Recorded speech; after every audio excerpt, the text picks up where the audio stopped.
God save the King! God save the King! In the headlines, Royal Splendor at coronation of King Charles III, first in 70 years. Ahead of presidential inauguration, Transition Council thus owns fake program of events on social media. Another batch of 131 stranded Nigerians in Sudan arrive Abuja. On the foreign scene, 54 dead after ethnic clashes in India's remote northeast. Hello and welcome to Trust TV News Update. I am Nten Ekpan.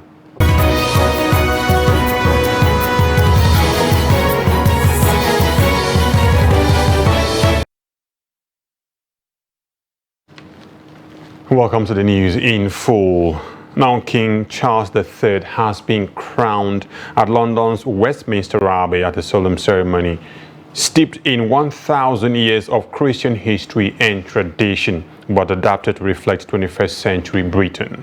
The build-up to the ceremony, which was the religious confirmation of Charles's accession after the death of his mother, Queen Elizabeth II, last September, has been mostly celebratory. Thousands of people turned central London red, white and blue on Saturday, with a sea of Union Jack flags lining the streets for the coronation of King Charles III. But even before Charles, 74, and Queen Camilla, 75, left Buckingham Palace aboard the Diamond Jubilee State Coach for a rainy procession to the Abbey, police arrested dozens of protesters using new powers, rushed onto the statue books to crack down on direct action groups. The anti-monarchy movement Republic, which once an elected head of state, said 6 of its organizers were detained, while climate activists just stopped or said 19 of its numbers were held.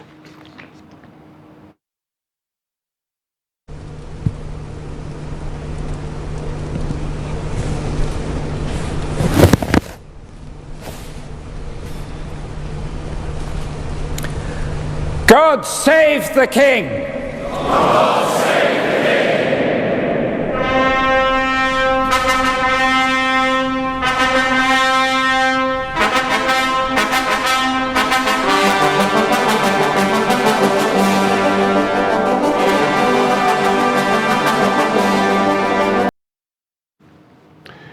And I'm back home. The President-elect Bola Tinubu has sent his warmest congratulations to King Charles III on his coronation. A letter addressed to the monarch and signed by him, Tinubu said it is heartwarming that the king's ascension to the throne is coming after the 70-year reign of his iconic mother, Queen Elizabeth II. The President-elect expressed hope that the king will follow in the glorious footsteps of his late mother and even surpass her achievements in United Kingdom and the Commonwealth. He said as the President-elect of Nigeria, he hopes that during his reign, the excellent bilateral relationship between Nigeria and Britain will continue and even become stronger in the interest of Nigeria and the United Kingdom. A constitutional lawyer, Kayode Ajiolo, has written to King Charles III, pleading for a prerogative of mercy for the former Deputy Senate President of Nigeria, Ike Ekweremadu, and wife Beatrice over their conviction by a British court. Ajiolo made a plea in a letter to King Charles III and made available to newsmen in Abuja on Saturday. Ike, his wife, and the doctor Obinna Obeta were sentenced to 9 years, 4 years and 10 years respectively in prison by an Old Bailey court for violating British laws on kidney donation and transplant. He described the chronicle of Ekweremadu and his wife as a sad one that left a bitter taste in the mouth. He said their actions was a desperate move by parents in their quest to save the life of their daughter, Sonia. He explained that Ekweremadu may have chosen to not publicly advertise for a kidney donor to avoid swindlers who could take undue advantage of his daughter's ailment. And to stay with our story, Sonia Ekweremadu, the daughter of the former Deputy Senate President Ike Ekweremadu, says her parents sought a kidney donor for her from outside because of the family's health history. Sonia, who spoke in an interview with the BBC following the sentencing of her father to 9 years and 8 months in prison by a UK court for organ trafficking, said her father's family has a history of kidney conditions. The 25-year-old explained that she had a gene that necessitated her to find a donor outside family members. She added that though some persons came forward as donors after the case went public, she is still on dialysis but hoped she will be able to get the transplant done soon. I wasn't involved at all. It was mostly my family that handled everything to do with my medical side. It's sad. It's been really hard to really wrap my head around it. I don't feel anything towards him. I, wish him all the best. They're quite calm, surprisingly. Yeah, I can't really speak on what they are feeling. This is just from an outside perspective, seeing them. They're okay. They're just neutral. I understand the conviction. Personally, I disagree with it. However, that's from a very biased perspective as their daughter, and I would obviously always back my parents. The law has taken its course, and we just have to now move forward as a family. Obviously, there's the support of my siblings and obviously my parents' siblings as well. However, I don't think it would ever be the same. I feel guilty because I feel like all this has happened because of me. Sonia Ekweremadu there, and still staying with our stories, Nigerians have been reacting to the sentencing of her father and former Deputy Senate President Ike Ekweremadu to 10 years imprisonment over organ trafficking. Now, the ex-lawmaker was sentenced alongside his wife Beatrice and a UK-based Nigerian doctor.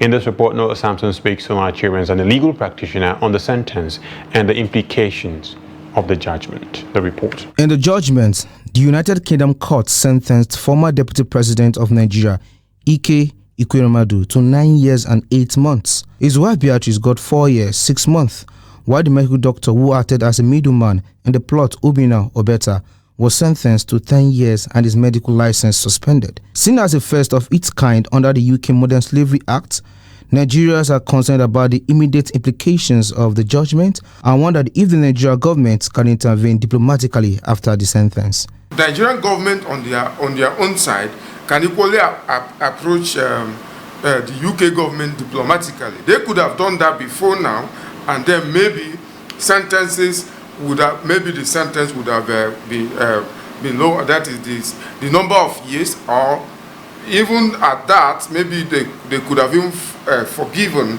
Ekweremadu, and maybe I think he has been in prison for more than a year now. So that could count, and he'll be released, having been convicted. But at this point now, we should be talking about when you talk of diplomatic relations, because he has been convicted. Is it prison swap? Some Nigerians on the streets of Abuja spoke on the UK's court's decision. The Nigerian government supposed to do something about that issue. Even right from detention of Ike Ekweremadu and the wife and doctor. But because of this country, religion, we are too full and proud of religious statement. So I think it's a lesson for the elites that they can't just get things like that and go free.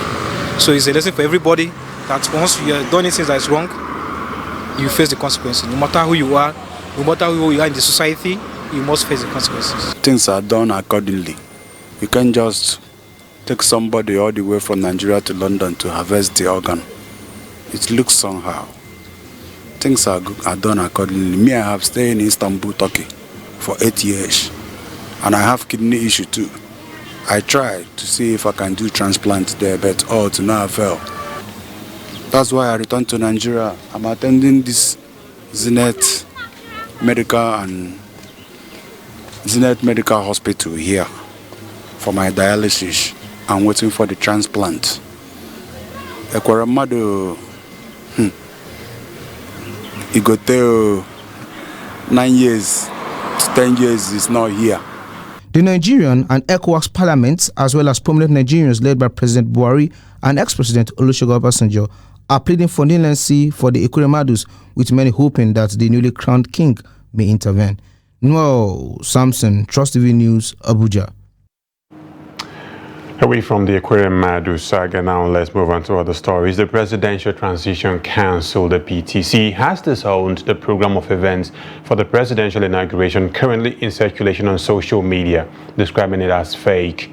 The Secretary to the Government of the Federation and Chairman of the PTC, Boss Mustafa, said this in a statement made available to newsmen on Saturday in Abuja.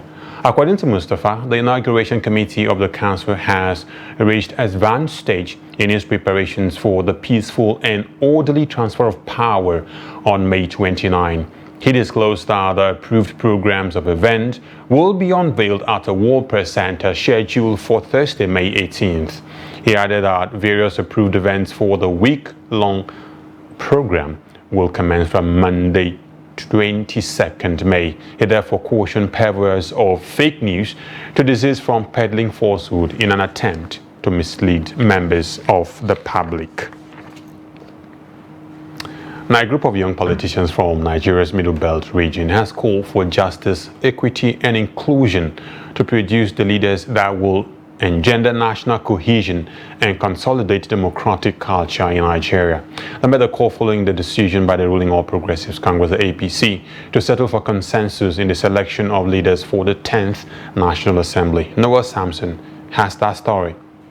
With the conclusion of the 2023 general elections, which produced Bola Tinubu from Southwest as the president-elect and his vice Kashim Shettima from Northeast respectively, attention shifted to the National Assembly election, where the new Senate President and Speaker will emerge when the 10th Assembly is inaugurated in June. This has been settled with the ruling party setting for South-South to produce the Senate President, while the Northwest takes the slot for Deputy Senate President.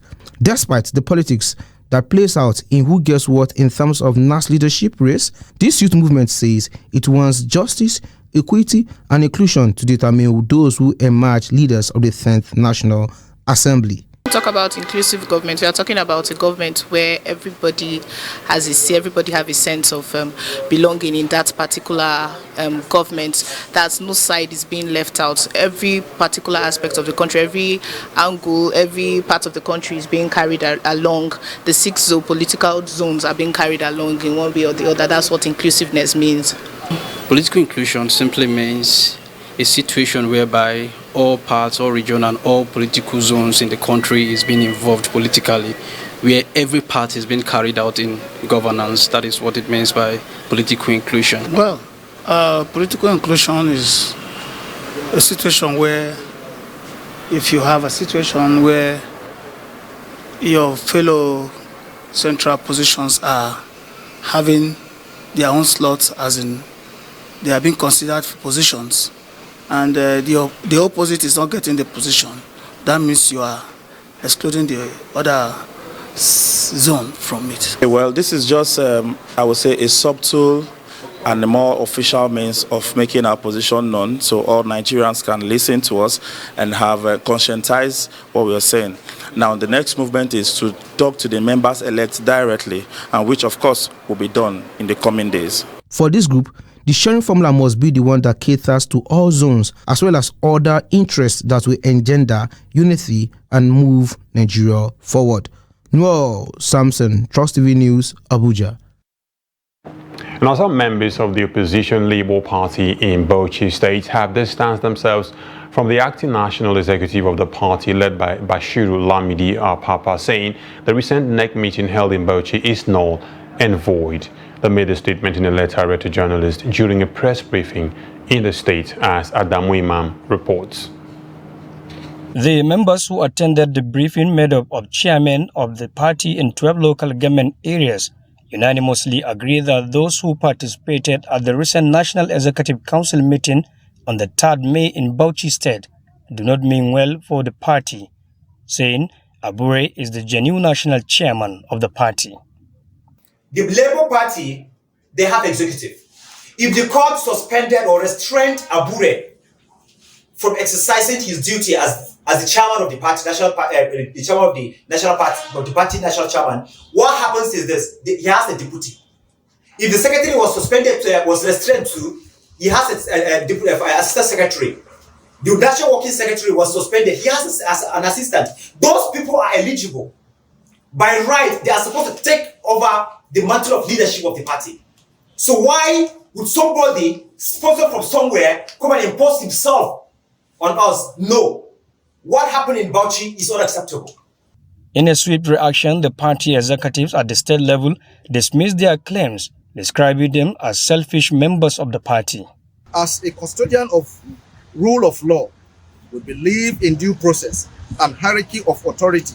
That is why we pledge our loyalty to the new leadership of Labour Party under the stewardship of Mr. Lamidi Apapa, and not anyone with serious criminal allegation hovering over him.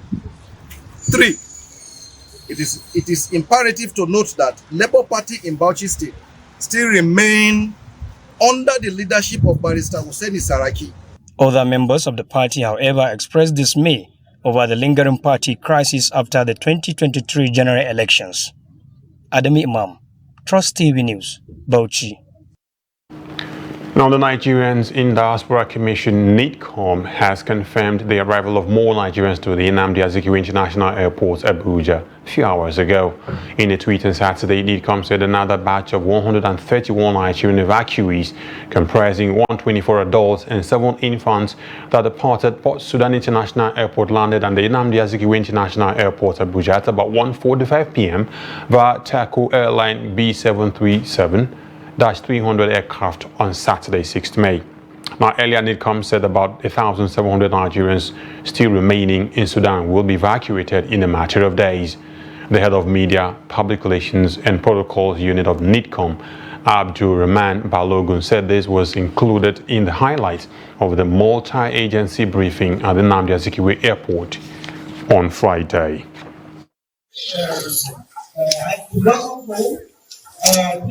Said everything. So Nigeria is a civil economy, and we hope that others will also return. And we're just happy that you're back. That is what we're just happy that you're back. You're watching News Update on Trust Television. Now, coming up after the break, story of Kaduna's oldest newspaper vendor. Details of that story and more after the break. Please stay with us.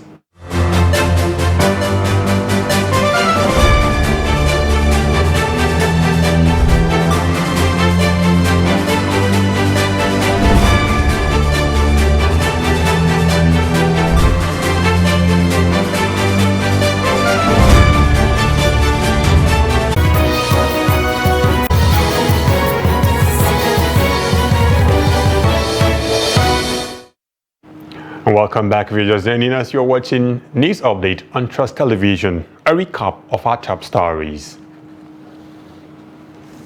Royal splendor at coronation of King Charles III, the very first in 70 years. And ahead of presidential inauguration, Transition Council disowns fake program of events in circulation.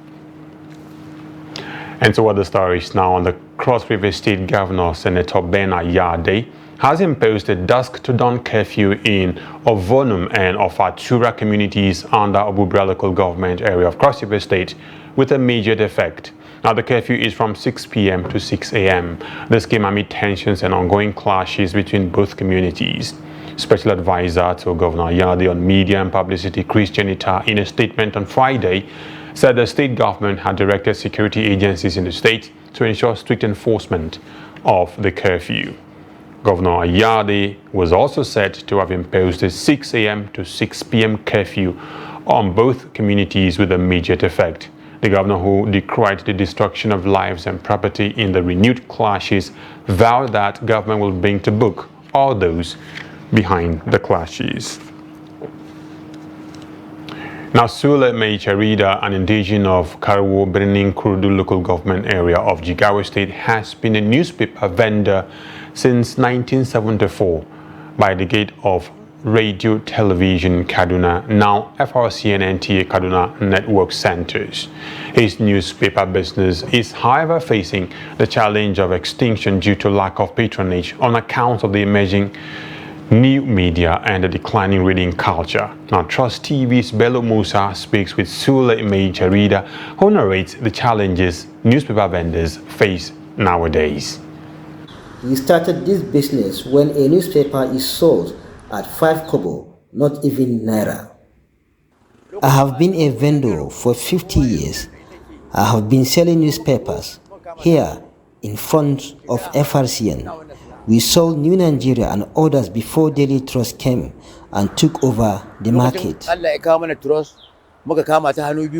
Newspaper vendorship has been a lucrative business for many, including Malan Sule, but the business is recording low patronage and therefore poor turnover. Despite the advent of technology, all people still buy newspapers. Poor reading culture is making our business to go into extinction. Suleiman Kaura, a veteran journalist, started buying and reading newspaper right from his secondary school days, and he says besides technology, poor reading culture, especially among the youth, is responsible for low patronage of newspapers. I may not know all the reasons, but I want to particularly talk about the economy. The economy is down, it has declined. So not everybody can afford to buy newspapers every day. And that's why if you go to a newspaper stand, you see people tripping in to read freely. Maybe that's the education problem we have in Nigeria. While we were in school, we were taught how to read, right from school. So after your education, you maintain that culture. At the age of 76, Malan Sule Mejarida is praying to get some capital that will enable him go into another business for self-sustenance. I didn't sell a single newspaper today, and I'm still sitting here. The people I have been with assist me to manage my life. But the hard copy too is very, very important, like the soft copy. So that if you finish, you can go and keep it in your house. You can always refer to it anytime you want. The two have advantages and disadvantages. So what we should do is perhaps to try to maintain the two sections of the reading culture. But despite stiff competition for readership from the new media, many, like Suleiman, will stick to their newspapers, keeping Sule Mejarida in business. Bello Musa, Trust TV News Kaduna.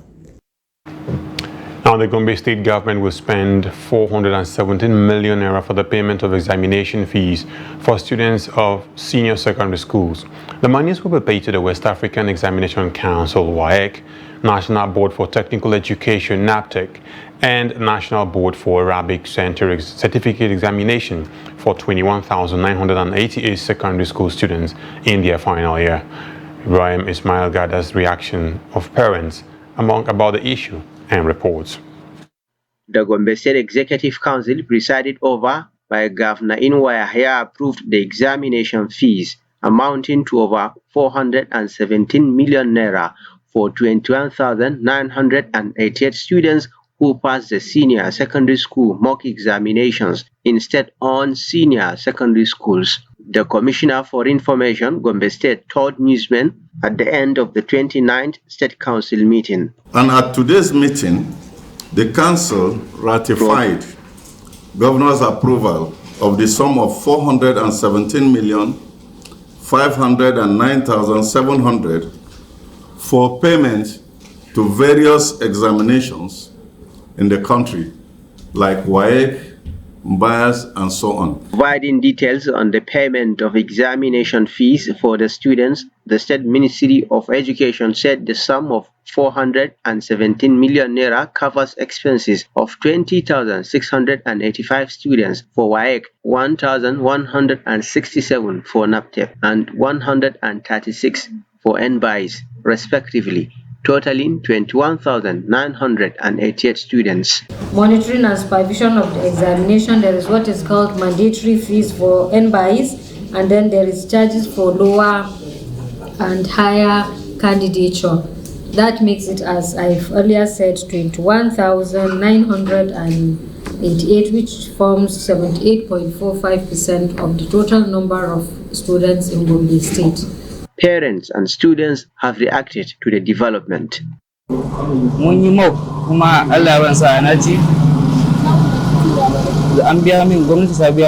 I passed the mock exams and government had paid for my WAEC fee. We are now preparing for the exams scheduled for Monday and we pray for our success. My message to the parent or to the student, I think the student should put the effort for this gesture that government has made to them, and the parent also to pray for the government for their development and their success. The beneficiaries had initially sat for mock examinations in 151 government senior secondary schools across the state. Ibrahim Ismail, Trust TV News, Gombe. On the foreign scene, the death toll after ethnic clashes in India's remote northeast region rose to 54 on Saturday, with fresh violence overnight, despite authorities rushing in troops to restore order. Thousands of soldiers were sent to Manipur state after a protest march by a tribal group turned violent on Wednesday. Authorities imposed an internet blackout and issued shoot-at-sight orders in extreme cases in an effort to contain the unrest. The situation remained tense after a fresh bout of violence on Friday night, hours after the state's top police officer warned that rioters had stolen arms and ammunition from police stations. Hospital morgues in the state capital and other regions further south had reported a combined total of 54 deaths, according to local media. And with that story, we've come to the end of News Update this hour. For more, to connect with us across all our social media handles. I am Ntene Pang. Many thanks for watching and bye-bye.